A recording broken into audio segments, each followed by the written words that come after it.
You are now tuning into Out the Box Radio Show. Entertainment at its best. Hot topics, games, and unforgettable interviews. Welcome to the show.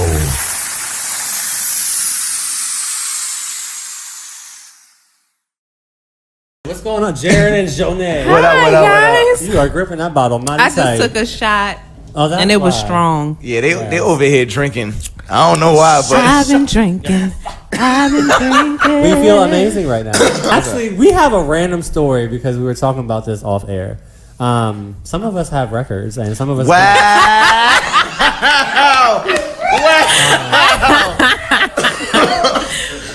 some of us have records, and some of us don't.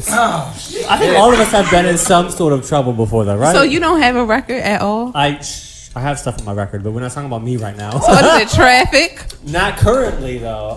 Traffic does not count as a record. But somebody to my right does have one. Oh shit! You got a record? I would no. Nah, because there's somebody else in the studio. Like, She does not have a record. Dang, girl, what somebody you do? has a record, and I really want to know.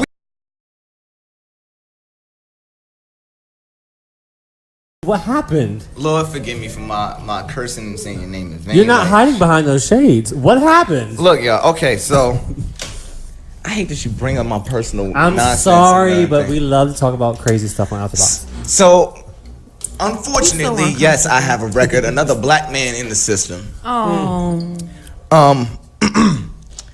I was detained for a DUI per se. It makes it sound so serious. No, that's actually what the charge is, a DUI per se. Went out one night and had way too much, and I decided to drive home afterwards. I thought I was good, because for real, That's like usually how I've never had a DUI, but most people, you feel like you're okay. yeah, you feel like that you're okay. I feel like I was okay until I got pulled over and I submitted to the sobriety test, which I should not have done. That's what my lawyer said, but I did and found out I was over, and I was like, damn. And then he started singing, "Maybe I deserve." Stop.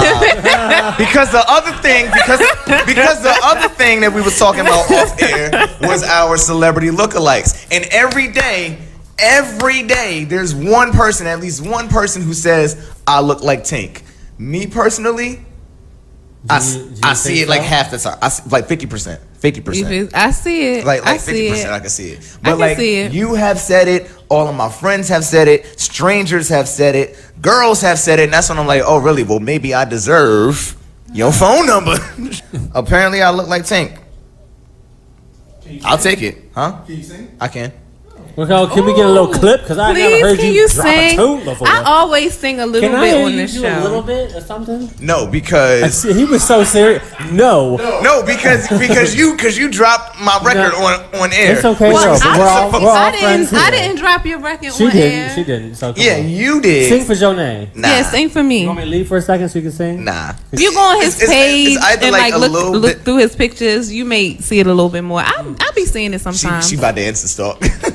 So Justin, who's your celebrity I lookalike? forgot his name. We were talking about Joe him. Flacco. Okay, Joe Ravens Flacco. quarterback Joe Flacco. I don't watch football, but some people have said in the past, minus You maybe wanna the see facial hair. What does Joe Flacco look like? I'll pull him up. You do. I mean, he doesn't have as much A lot of white people facial look hair. the same, unfortunately. So to me, You know, I be mean, thinking some- that not really. sometimes. I love. Sulk and look sad and deflated. Are you He said not a Ravens sulking. fan? I'm definitely a Ravens fan. Oh wait, here we Okay. go. Is this it? Here we go. Good. That doesn't look like me. No, but it's only because he shaved. Only because he shaved. My friend just asked me. He said you look like a skinny Joe Flacco. I cannot. Yes, you do.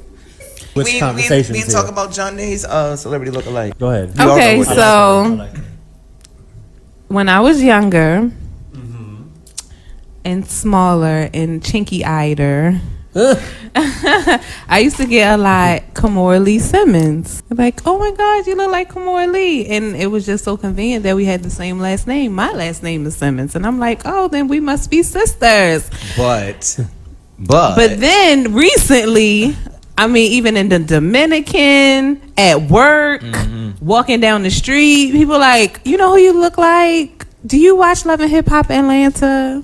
I'm like, yes, I do. You look like Jessica Dahn. I don't see. No. I do not see You that. do. I'm you telling you, resemble if- her very much. I Favor don't her. see it, but I love her. I think she's absolutely beautiful. I think she's gorgeous. I love her personality. I love everything that she stands for. She don't play no fucking games. If you were to dye but your I hair do pink, not look like her. If you were to dye your hair pink, I love her. really think that it would just be side by side, like for real. I don't see it. I don't see it. I feel It's like the eyes. Yeah, though. it's like mostly the that. eyes. It's my eyes. It's in your facial expression. Oh, That's what it is. And especially when both of you smile. Yes. I think she's gorgeous. I just don't see it. I said a little bit. I ain't say like We the have a full 100%. I caller. said a little bit. We have a caller. Hi, I'm so sorry, you guys. It's okay. Hey, it's How are you? alright. No, talking about who that? It's Kat Tat. What Kat you Tat's in use the it? building. What's good? How are you? I'm doing good. I'm sorry I'm a little late. Been You are running around all fine. day. You are a businesswoman. Exactly. You You out are a there. businesswoman. You out there busy. You making your money. You good. You good. Well, we are glad to have you. So I'm going to jump right into our interview with you, Kat. Yes. This is Kat Tat. So Okay. Katrina Jackson is from Black Ink Crew Chicago. So let's kind of first talk about your experience, because I want to shift some of our interview into different areas of your experience, not just reality TV, because that's like almost every interview for you. Let's be real. Mm-hmm. So we're also going to get into more of what business you just started recently. Yes. Exactly.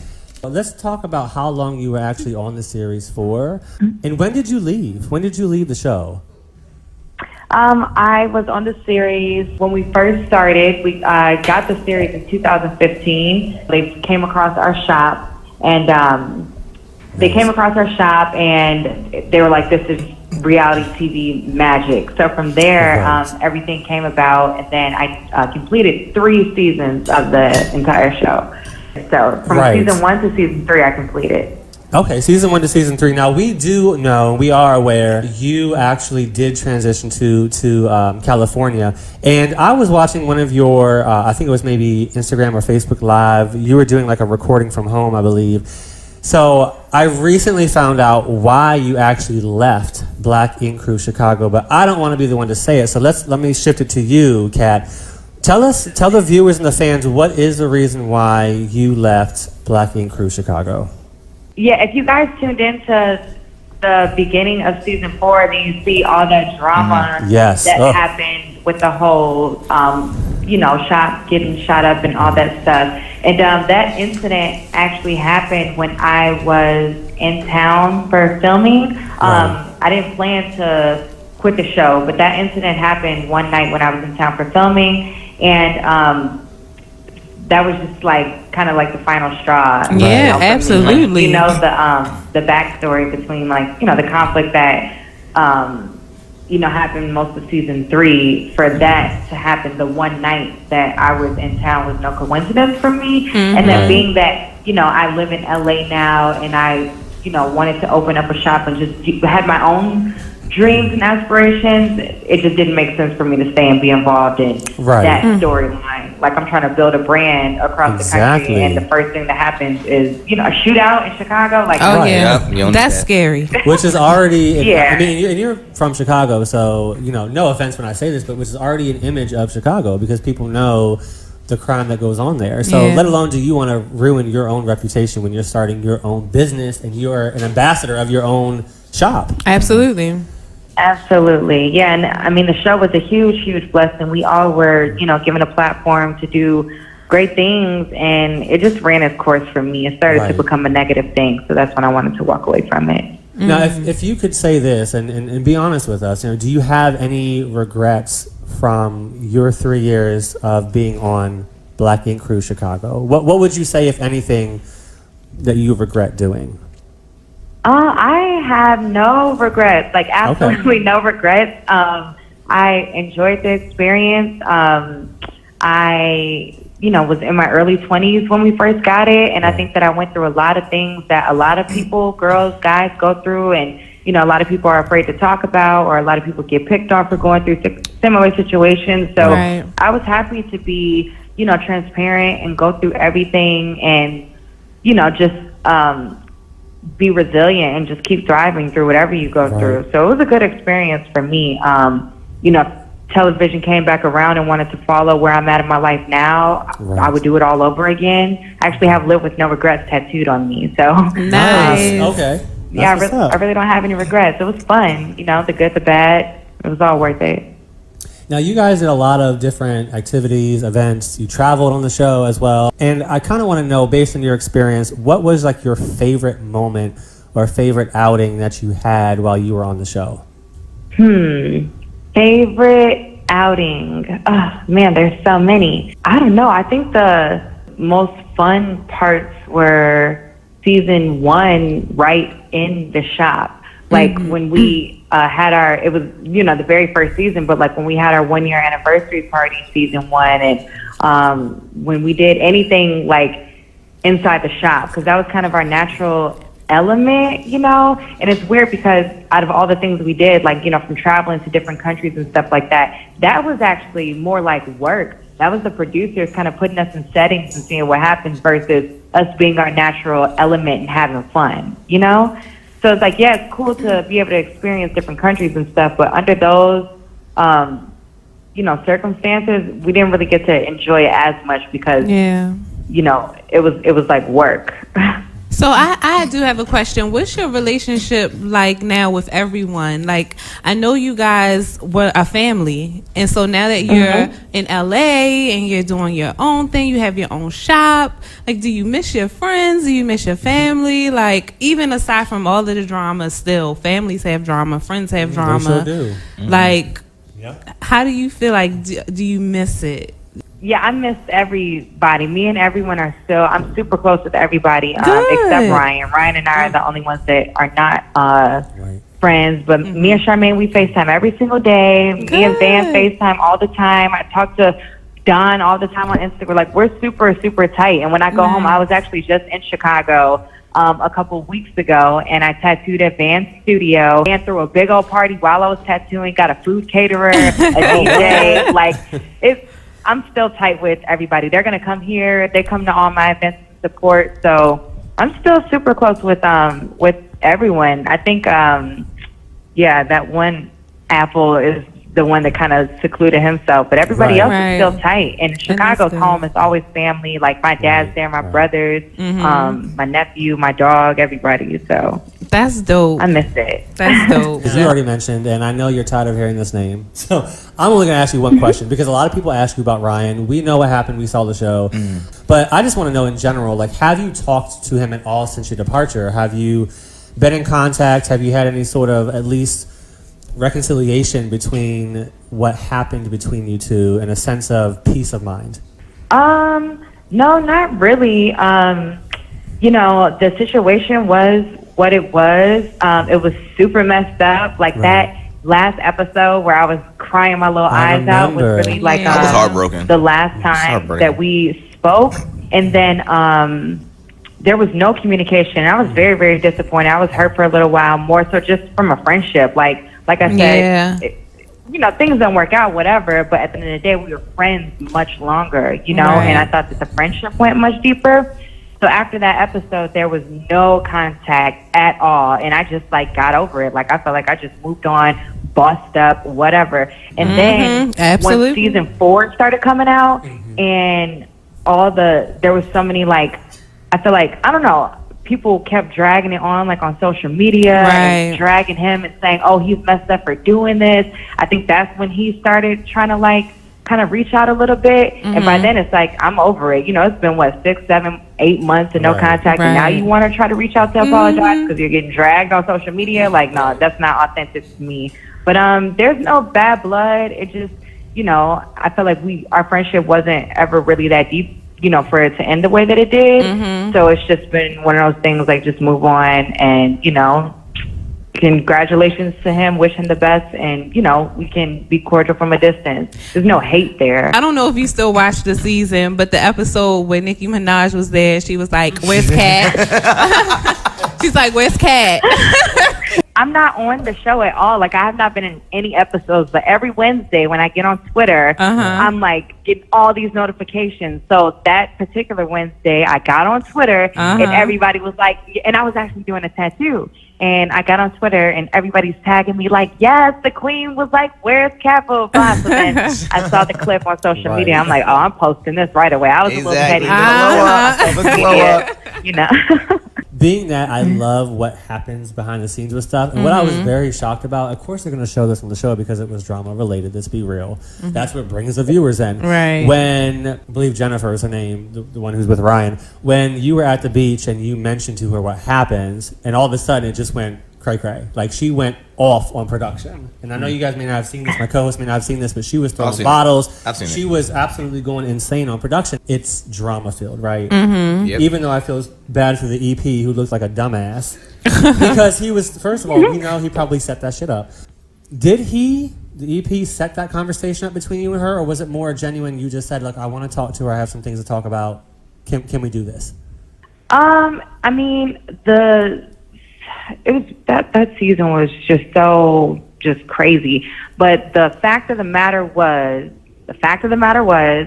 him and I messed around. We were messing around for a minute.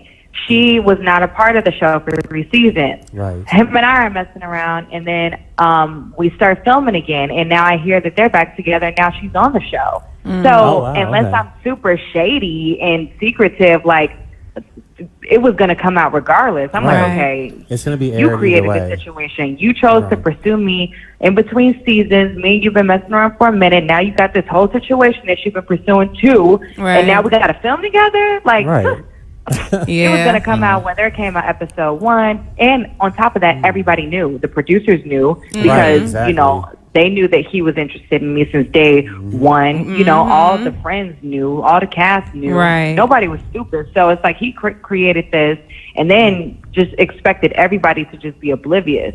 So I knew that it was going to happen that season. All the producers knew that it was going to happen. Everybody knew it was going to happen. It was coming. Right.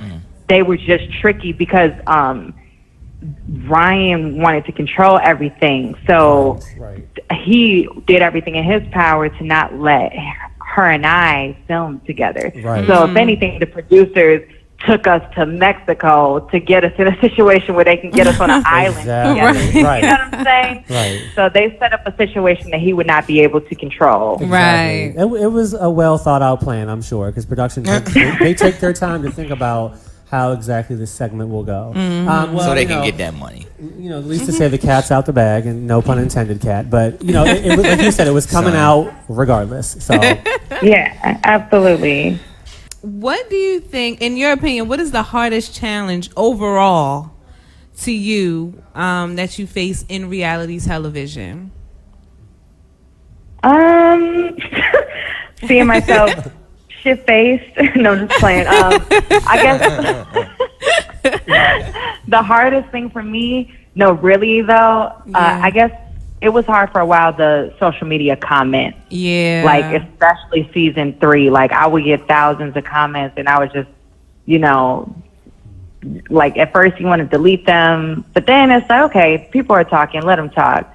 But I guess the more embarrassing, the hardest thing is, yeah, just like when I'm looking crazy, like when they kept replaying that scene of me coming out the bathroom looking like Chucky, why do like they do that so was much? hard. Yeah, I know. It's reality TV. They want to catch you off They your game. do, but like, come on now. I mean, there's a certain number of times you can show that damn scene. You ain't got to show the clip all the fucking They time. show it so much. I guarantee you they played that clip throughout season 3 and season 4 over 100 times. I'm like, if they play this clip one more time. it's like reruns on the radio. They wouldn't.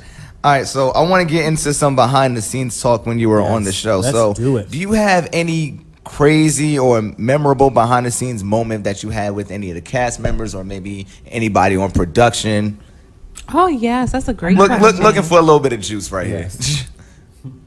Let's see, my craziest. Oh, she laughing. Here we go. I love the Here we fact go. that she is preparing herself before every question. Right. I love And it that. only makes me be like, what she got? So I never had any like crazy production moments where I was like cursing out producers or anything. Like, I'm pretty respectable of people. Season 1, it was when Four and I were in New York, and I don't know if you guys like remember like this little elevator scene, and we went on this date or whatever, and we thought the scene had ended. Like, I remember we were like in like the room, like you know, just whatever, it was about to go down, but we thought producers left. When we looked up, it looked like they left. We thought that they were literally gone. But there was a producer who had an angle where he caught everything that Four and I did that night through a reflection on another window. Oh, no.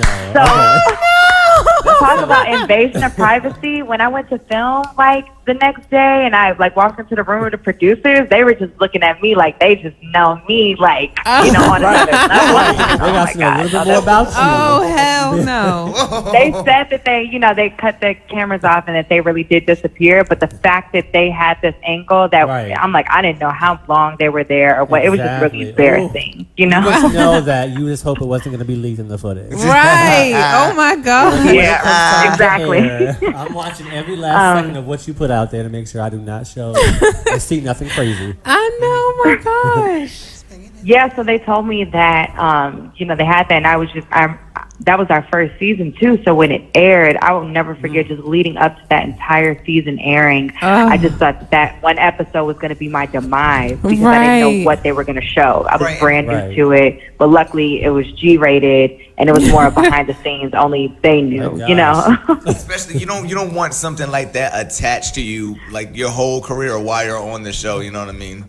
Exactly. Yeah. First impressions are everything. Yes, it is. Okay, so while we're talking about filming, right, I want to kind of know, and those of you who are just tuning in on RadioOnFire.com, YouTube, Facebook, you name it, every platform, we have Kat Tat from Black Ink Crew live from VH1's Black Ink Crew. Kat Tat on the line with us. She's been with us for a few minutes now during our interview. Now, let's get into a little bit more of what happens with production. So when it comes to filming, I've worked with Real Housewives. I've worked with America's Next Top Model. Trust me, I know when it comes to annoying parts of filming, and you can be honest. What would you say are these options is probably one of the most annoying parts of filming that you just can't stand? The most annoying part. Oh, she got it. I don't want to throw production under the bus, but this, I have to be honest. Like, I would be lying if I did not say that this is the most annoying part. First season, right? We had a female executive producer, showrunner, right? And I felt like my truth, you know, as far as the business side, like everybody knows that, you know, crazy like to party, all that stuff, I'll own that. But from a business side, I've always been about my business. And first season, we had a showrunner who I felt was, you know, more open to, you know, seeing the women's reality as it was. You know, it showed me at the conventions, doing my thing, you know, just always determined and focused, which I was. I've always been about my business. Definitely. I've never, you know, missed a bill, all that. Second season, we get an entire new production team, a brand new showrunner that is not the same woman as the previous showrunner. And first thing that my storyline is that, oh, I'm not paying rent. And I'm like, that's not real. Like, that's not why, you know, so it went from that. But I'm like, okay, whatever, I get it. It's parts of the show that I can't control. Then third season, what happened again? Oh, they're going to show me in LA, but now it shows me again that I can't afford this rent. And I'm like, this is not real. So that irritated me that, like, first season we have this, you know, woman showrunner. Then second season, I felt like it was kind of misogynistic. I was going to say, as far as the showrunner, because it was a false precedent. Like, I've never missed a bill, but they just tried to, you know, I felt like season 1 showed me in a boss babe light, and then season 2 and 3 they just tried to kind of tear down the woman. Now, I'm going to ask you one more question about kind of behind the scenes stuff and with production, because when we interviewed on the show last year on Out the Box Radio, we interviewed Robin. I don't know if you know Robin Dixon from Real Housewives of Potomac.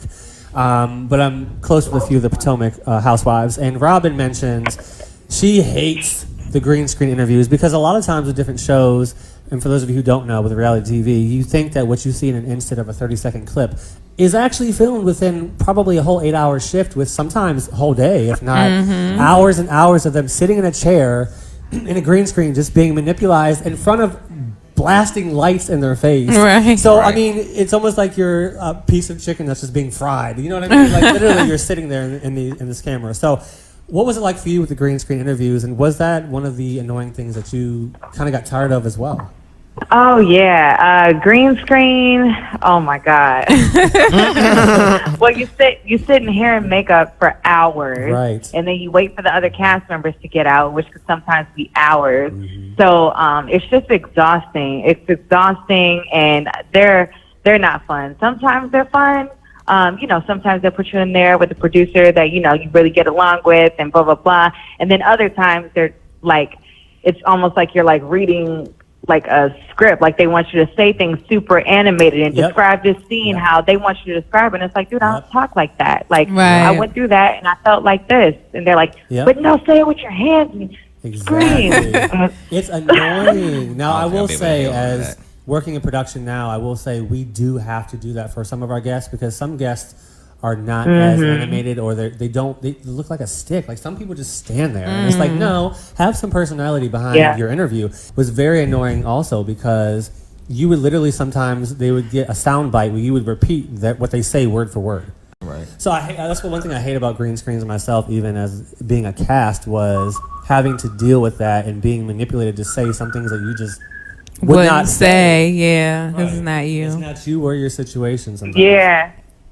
Yeah, I feel like that's just with alcohol. That's the thing with reality TV. There's always just alcohol everywhere. So it's like if you're green screen, like, you know what I'm saying, and you get tired, then we're like, going and looking for something to leave you 5 hours in, drunk in your interview, talking all crap. That's the secret ingredient to reality TV. I would hate to know what my green screens would be. Put some alcohol for me. Oh my God. All right. So let's move away from the show and reality TV, and let's talk about you. Let's talk about your business, Enigma Tattoo, out in Beverly Hills. Tell us all about it, the motivation behind it, why'd you open it up, everything, because I find it fascinating as a woman of color for you to be owning your own business in Beverly Hills. It's an accomplishment. Clap it up. Thank you so much. Yeah, I've been tattooing my entire adult life. I started when I was 18 years old. I started in my dorm room when I was studying math, and just choosing tattooing as my career. I just always knew that I wanted to do it at the highest level. Like, since I started, my brother got me Kat T's book, and that was when I started tattooing in my basement. And just doing research on her and her career and her starting just like I did, and then becoming a millionaire. Yes. From there, I just strive to, follow those shoes. Like, I want to be a millionaire. If it's possible, I want to do it. So it's okay. I'm a tattoo artist now. What steps am I going to take to get there, to get to where I want to go? And everything from there, I felt like once I put my heart into it, set my mind on that, God has just been leading this journey. So it went from me starting tattooing in the basement to my dorm room to dropping out of school to do it, to working at 9 Max, to getting a TV show. Oh, what's next? What's going to get you closer to those M's? Sunny LA, it's like we're going to take the entertainment business to the next level. So now, not just being a tattoo artist anymore, now I'm put on television. I have to make the most out of this opportunity. Yes. And with the platform that I was given, I felt like it was just time. And so I moved to LA just to, make the most out of the TV opportunity, because we all know that window is super small. So it's like, let's see what else comes from it. Maybe acting, maybe beauty, maybe fashion. So that's what prompted me to move out here. And it took me 2 years. I've been out here for 2 years for it to set on my heart that it's time to open a shop, because tattooing is your foundation. Yeah. So now, with everything that I've learned about the business, and along with my talent and my knowledge about tattooing and just everything together, it was like the perfect time and location. So I found the spot, and everything from there just went kind of smooth. It took 2 years, though, of being out here. It didn't just happen overnight. Like, when I moved to LA, I fell on my ass, but it took time to, bounce back and figure it out. Oh yeah, it's a process. It's a process with anything you do. I'm just saying, like, to have it here, standing today, up and running, for you to even be on the show and saying, listen, I have Enigma Tattoo in Beverly Hills up and running right now. That's dope. Yeah, this is gold. Yeah, it feels amazing. Like I feel like I have my purpose back. Exactly. Like we all got lost in reality TV, but and then even tattooing at the house or just moving around, tattooing in hotels or going to people's crib, like it's not the same confidence behind it, So with my skill set and everything, having such a beautiful location that is my own, it just like I feel like I found myself again, Yeah. Definitely not easy. I'm learning day by day. The plumber just pulled up right now because the bathrooms are flooding, but Oh boy. And that's some of the challenges you face Right. with having a business. So when it comes to a tattoo shop, like what are your tattoo shop? What are some of your future goals with being an artist and managing the tattoo shop? That's a good question. I'm kind of focused on like short-term goals right now. Like my first goal, in opening it was finding, amazing artists. Like, I don't want anything mediocre. I want super talented artists, and I've been able to, work with amazing artists that aren't just tattoo artists, they're also painters and that's just falling into place. So it's like I want to have art shows together and, just really get our name out there and really, show the world what Black tattoo artists could do. You're like right. there's not many, and but they are out there, you know what I mean? So I just wanted us to come together and just do amazing things in this beautiful city. And then from there, another goal or dream of mine would be to, get back into TV and, showcase what we're doing in a positive light. Like everything has its drama and its conflict and ups and downs. But I think that, what I'm trying to do here is I think people will want to see that. So everything that we did on, Black in Chicago and that experience that I was able to have with that platform, I would love to have something like that here, to showcase what is going on here. You hear that? VH1, BET, Bravo. You hear that? Okay. We need a spinoff of Enigma Tattoo Beverly Hills because first of all, Put it in Beverly the Hills air. is our spot. Keep that same energy. That's right. That same energy. That's there right. We go. Maybe I'll put the word in for you, Kat, and I'll try to make some things happen for you in Cali. Okay?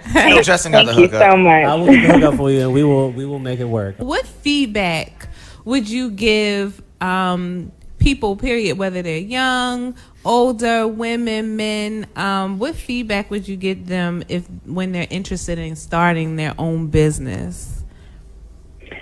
My biggest thing would be make sure that it is a lucrative business. Like, when I started tattooing, like right off the bat, it made sense for me because I was making money. Right.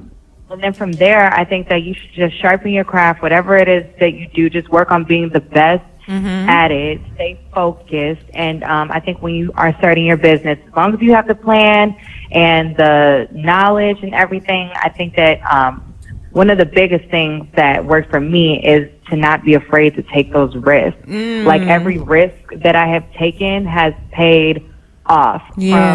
The first one was dropping out of school, and I'm a big advocate of education and everything, but that was a big risk that I wanted to make for my business as a tattoo artist. And then another risk was jumping out there and quitting a TV show, moving to a new city, and then taking the risk to open up a business. So it's like if you want to win big, you have to bet big, and really believe in yourself. And you said it, risk. No risk, no reward. Exactly. If you don't take a risk, you're not going to make it. Absolutely. Absolutely. Speaking of business, I love shoes. And I'm not even ashamed to say that I have a subscription to Shoe Dazzle and Just Fab. So you have partnered recently with Shoe Dazzle. Tell us about your experience with them because I love Shoe Dazzle. Like, no lie. Yeah, my experience with them has been absolutely amazing. And just like I said, with moving to LA, it was like, okay, take things to the next level. Like, I know that I'm not just a tattoo artist. Like, I know that, I want to get into this fashion because I feel like, I can resonate with the audience that I have, you know? So, Shoe Dazzle was like a dream brand for me to work with, like I had a Shoe Dazzle account, you know what I'm saying? All my friends do. It's just like my style. So for them to take a chance and believe in me as someone bigger than just a tattoo artist, and like, you know, the shoe dazzle girl, you know, they call it. Like, it was just a huge blessing, and it's been paying off. Like, the collection of shoes that we have are so cute. All my friends love them. Yes. All my followers love them. I know I do. You know, my collection has been doing very, very well. So it just feels good, you know, that they believed in me and took a chance, and, you know, just to get my style out there. It's a huge blessing to work with such an amazing brand. Man, that is so dope. Yes, it is. That is really dope. I love it. Of course, my co-hosts don't know nothing about Shoe I Dazzle. know everything I don't- about Shoe Dazzle. Oh, you do? talking to Oh, them, word. and- I don't know nothing. I don't know nothing I mean, about I don't Shoe have Dazzle. shoes from Shoe Dazzle, but I've seen commercials all the Are time. you sure you don't have shoes from Shoe Dazzle? What kind of shoes would I have from Shoe Dazzle? You get you some stilettos. I might be gay, but I'm not one of those. I don't know. I have my limits, and it's not 6 inches off the ground. I don't know nothing about Shoe Dazzle. I get my shoes from Sneakers, the app. Okay. With the Nikes and the Jordans, like that. And we're That's gonna go ahead and me. change the topic because she don't promote. I know what she don't promote, Justin. Anyway, so my question is one of the last questions we have on the interview. What are some suggestions and feedback that you would provide to anybody out there who's aspiring to become tattoo artists? Okay, well, I think that the main thing is to, if you're a great artist, you're a great artist, right? If you're not a great artist, first and foremost, you should work on being a great artist. If you're Right. a crappy artist, you're going to be a crappy tattoo artist. And then if you have the skill set, I think that, you know, like I said, I started just in my dorm room. It was not the professional way to start. I wouldn't recommend anybody start like that, but I think that you should find an artist that you look up to, and apprenticeships are not easy to get. Like, they don't, you don't find them. People do not want to hand out apprenticeships, so you have to just kind of finesse, like I did, and stack up your coins and go and book appointments with any artist that you want to learn from. That's the best way that you're going to learn from an artist, is if you actually get in their chair and get some work done by them, because you get to study their work, pick out their technique, and get to pick their brain. And they respect that more than you just walking in the door asking you to teach them how to tattoo. Right. So would you say that process, as in getting started, finding apprenticeships, is that the hardest part of being a tattoo artist? It's very, very hard, especially if you're a black tattoo artist, just to be straight up. Yeah. Yeah, you got I to can only force your way imagine. in. See, this is why I like interviewing people, because they bring that part up about being black or being a woman or just man. You know what? So let me ask you this: as a black tattoo artist, what has been some of the struggles that you have seen throughout your journey? I would just say, like, I started in Columbia, Missouri is where I went to college.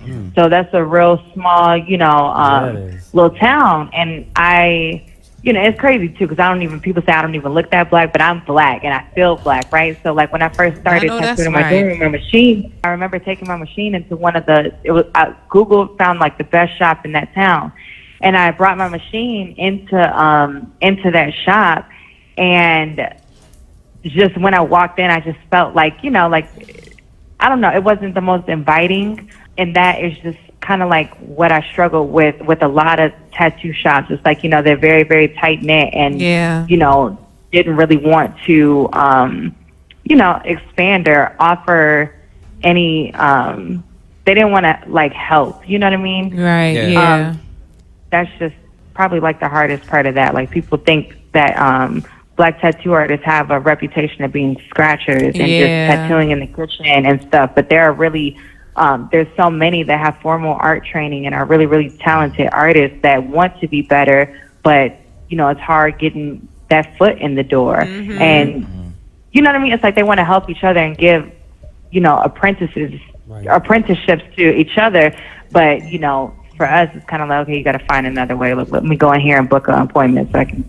Right. I've read that doing tattoos on darker skin, primarily African American skin, is completely different and a little bit more difficult than doing it on white skin. Could you corroborate that? Is that true, or?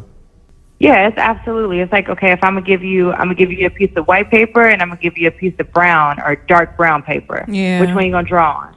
You know, you're gonna draw on, you know, the pencil that you use is gonna show more on the white paper. Right. But if you have experience with dark skin, like, you know, most of my experiences with dark skin, I tattoo mainly dark skin.